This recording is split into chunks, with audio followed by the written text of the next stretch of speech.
সালে 30 মে পর্যন্ত গাজী মাজহারুল আনোয়ারের রচিত একটি সঙ্গীত অনুষ্ঠান ছিল, জীবন আলোক্ষ ছিল। সেখানে আমরা বেগম খালেদা জিয়াকে নিয়ে আসলাম শিল্পকলা একাডেমিতে।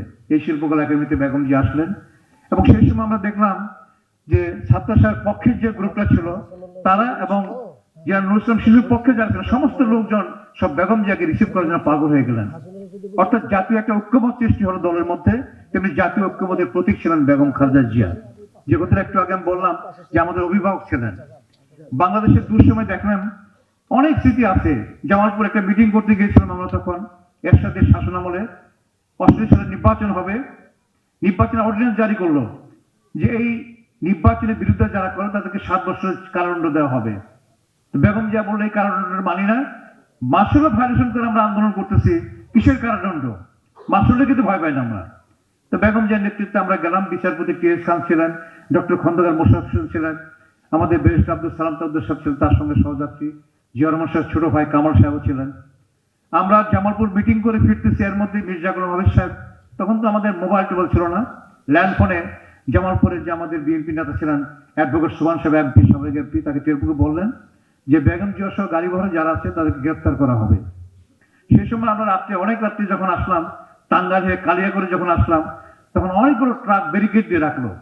সে ব্যারিকেড, ট্রাকের ব্যারিকেডের মধ্যে দেখলাম পিছনে আর্মি, সামনে সব পুলিশ, প্রায় 400-500 পুলিশ আর্মি ঘেরাও করে গেছে।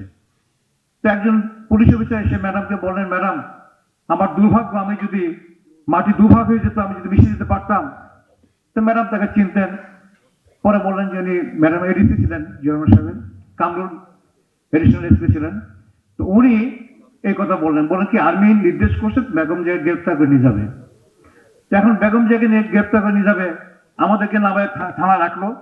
পুরুষ যাত্রী যারা ছিলাম, শুধু উইং কমান্ডার হামিদুল্লাহ ছিলেন সে সময়। হামিদুল্লাহ সাহেব সেই সময় তার, আমরা দেখলাম যে ম্যাডামের ড্রাইভার থাকা দরকার, কারণ সিকিউরিটি কেউ নাই, পুরুষ যাত্রী কেউ নাই। তখন হামিদুল্লাহ সাহেবকে আমরা বললাম যে উনি ম্যাডামের ড্রাইভার। ম্যাডামে বললাম যে আপনি কিছু বলেন না, ও আমরা দেখি চাকরি দেওয়া যায় কিনা, কারণ সে উইং কমান্ডার ছিলেন, তাছাড়া সাব সেক্টরের মুক্তিযোদ্ধা কমান্ডার ছিলেন। তো যাই হোক, যেভাবে হোক ওরা বললেন, আমাদের ইনফরমেশন হলো যে উইং কমান্ডার হামিদুল্লাহ গাড়ি চালাচ্ছে। আমরা না, উনি তো জামালপুর শ্বশুর বাড়ি, উনি ওখানে চলে গেছেন, অন্য ম্যাডামের ড্রাইভার গাড়ি চালাচ্ছে।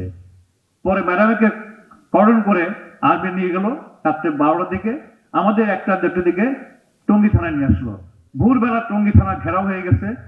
হ্যাঁ, সেখানে আমাদের সরকার, সিরাজ সরকারের নেতৃত্বে প্রায় 15-20 হাজার লোক ঘেরাও করছে। ম্যাডাম কোথায়, ম্যাডাম কোথায়? ম্যাডামকে আমরা খুঁজে পাচ্ছিলাম না, কেউ খুঁজে পাচ্ছে, কেউ খুঁজে পাচ্ছে না।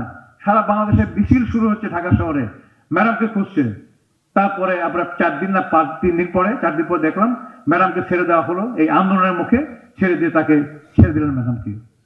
এখন ওই যে 26 সালে আমরা ছিলাম, ওখানে একটা 3-4 হাজার একটা যারা কারাগারে বসবাস করতেন, কারাগার থাকতেন, সেটা নিভৃত কারাগার, সেখানে একটা মানুষও নাই। সেখানে বেগম জিয়াকে নির্যাতন করা হয়েছে, একা একটা রুমের মধ্যে বেগম জিয়াকে অবস্থান করতেছে, কারাভোগ করতে হয়েছে। তার শেষে অবস্থা, সেই কারাগারের অবস্থা যে যায় না সে বুঝতে পারে না কত খারাপ অবস্থা।